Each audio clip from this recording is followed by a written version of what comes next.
Good evening.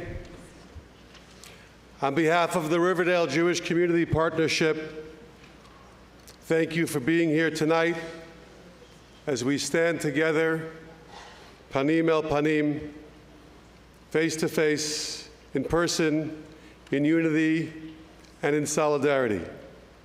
This gathering is a product of genuine collaboration. Thank you to Rabbi Scott Kalmakoff and to all of our partner rabbis and spiritual leaders at the RJCP, who, despite the short time between Yom Kippur and Sukkot, made the decision that coming together tonight mattered. Your partnership is what gives our community its strength. Thank you as well to UJA Federation of New York, which is sponsoring multiple commemorations across New York City and beyond today, including this one here at SAR. We are proud to be part of that broader network of communities remembering and supporting one another.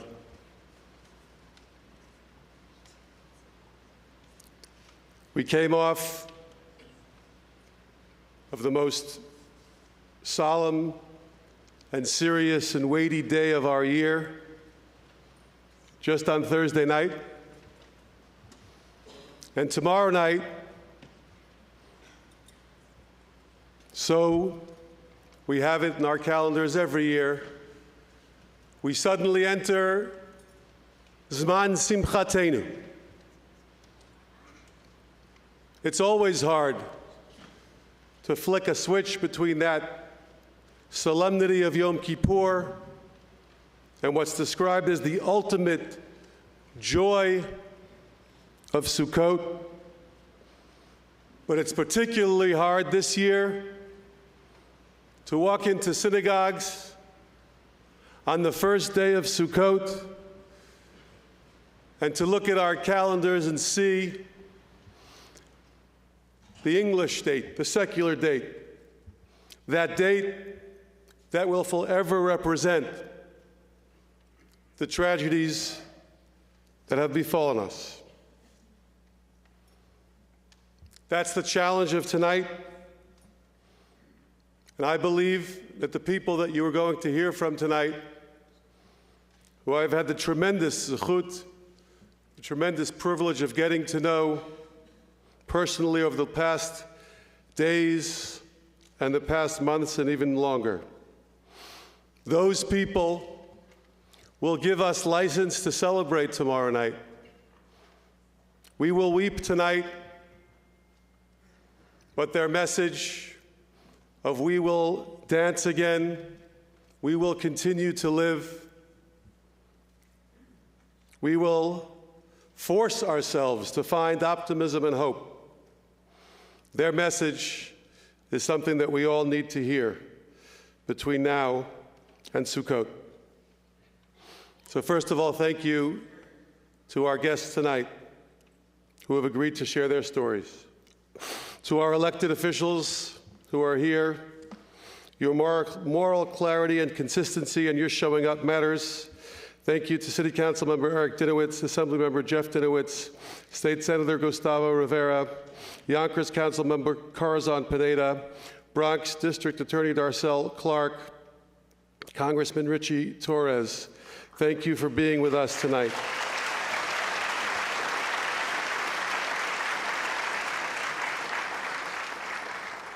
The holiday of Sukkot is the holiday of vulnerability. With your words and your support and your friendship, we feel just a little bit less vulnerable in these challenging days. Tonight, without introductions, we will move through three simple acts.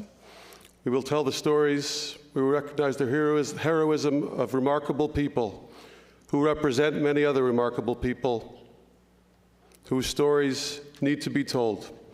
We will allow ourselves to feel and we will allow ourselves to weep because the tears that we shed tonight will give us permission to rejoice in the days ahead of Zman Simchatenu.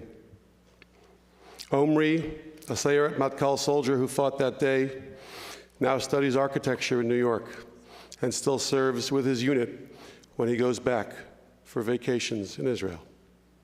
Nadav Rudayev, whose father Lior's body remains in Gaza, one of those 48 who we hope will be home this week, has dedicated himself to keeping up the urgency of the hostage return alive for so long. May that release come soon. And Maya, who turned trauma into activism and storytelling, reminding us that indeed we will dance again. Between their testimonies, we will join in prayer and in song led by our students and our spiritual leaders, weaving memory with hope. We will move through the program without formal introductions, allowing the stories, voices, and music to flow one into the next.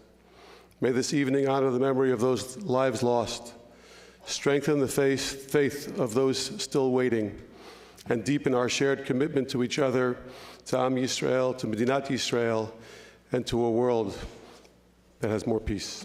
Thank you. Avigdor Gargi, please lead us in the Perek of Tehillim. Please rise. תהילים פרק קכ"א. שיר למעלות, אשא עיני אל ההרים, מאין יבוא עזרי? עזרי מעם אדוני עושה שמים וארץ. אל יתן למות רגליך, אל ינום שומרך. הנה לא ינום ולא ישן שומר ישראל. אדוני שומרך, אדוני צילך על יד ימיניך. יומם השמש לא יככה וירח בלילה. אדוני ישמורך מכל רע, ישמור את נפשך. אדוני ישמור צאתך ובואך, מעתה ועד עולם. Hello everyone. It's a huge privilege to be here and share my story, so thank you for having me. On October 7, I was at home just a few weeks after finishing 6 years in Sayeret Matkal. As rumors of an attack started spreading, 2 friends and I decided to go without being called. After an hour, we arrived at our base. At that point, I had no weapon or equipment. We just returned everything. I grabbed a bag, threw in whatever I could, a basic weapon, helmet, vest, and a Glock, ran to the car, and we just drove. After 20 minutes, our commander told us we were heading to Machane Re'im, the largest base near Gaza. It was already under Hamas control. At the entrance, we saw over 20 Hamas motorcycles. Just seeing it made you realize how bad it must be. It was the first time I saw so many dead bodies, dozens. For hours, we moved from building to building, breaking walls to reach soldiers hiding inside. Shots were fired constantly. In one shelter, we found over 15 girls and managed to get them out under fire. Then we went back in, fighting and evacuating 5 more soldiers. One trapped alone at a clinic for 8 hours, 2 drivers hiding in the rooms, and 2 others who survived in the initial attack. We were lucky. No one in my team was hurt yet. As the sun was setting, we were told reinforcements were needed in Kibbutz Be'eri. On the way, I've been told that Amir, a soldier I have trained, one of the most ardent people I knew, had been killed. It crushed me. And there it looked like hell itself. A beautiful kibbutz with lawns and streets now destroyed. Bodies everywhere. Tanks crushing what used to be walkways. When I arrived, a friend told me that Talco has been killed too. Tal Cohen, or Talco for me, was 30 years old, married to Natalie and father to 4, Tzur, Ivri, and Dror. His youngest son was born after he was killed. Talco was the kind of person who always led from the front, even when commanding 100 soldiers. He was one of the first to jump, physically protecting civilians in Kfar Aza and dying while saving lives. Tzuri's eldest son was born blind, and yet Talco was the most loving, present father. Even when he came home at 1 a.m., he would hang Tzur's painting in his office, so proud of him. Just to give you an example of him, once during one of the most important operations of my service, I checked on him during a mission in a foreign country before the war. He grabbed my head, looked at me, and said, "Do you understand where we are? Look what we are doing, what a privilege we have." And I wish I could tell him, "Talco, what a privilege we have to have you. A hero, a role model, a man who has everything." It felt impossible to keep fighting knowing 2 close friends were gone. Back to Be'eri, we went to evacuate civilians from fortified houses inside the kibbutz. Some soldiers from the 7th Armored Brigade had taken heavy fire minutes before. 2 terrorists hidden in the bushes and opened fire, hitting several soldiers. They cried for help. It was dark. I started to run to them, but my commander yelled, "No one moves." It was an impossible moment. Civilians trapped and wounded soldiers calling out. We continued to the house, evacuated the civilians, and then an hour later, I lifted 2 bodies of armored soldiers into a vehicle. There are choices no person should ever face, and they never leave you. Our goal was clear: to rescue civilians still fortified in their homes. Houses were burning, bodies blocked to paths. It was the hardest moment of that day. We knew a family was trapped inside. As we approached, we came under fire. The commander decided to go in, and I volunteered to go first. I climbed the stairs, finger on the trigger, heart racing. I called "Left is mine" and moved through the rooms. When I reached the balcony, no one was there. A weapon and magazines on the floor. We turned to the mamad, the safe room.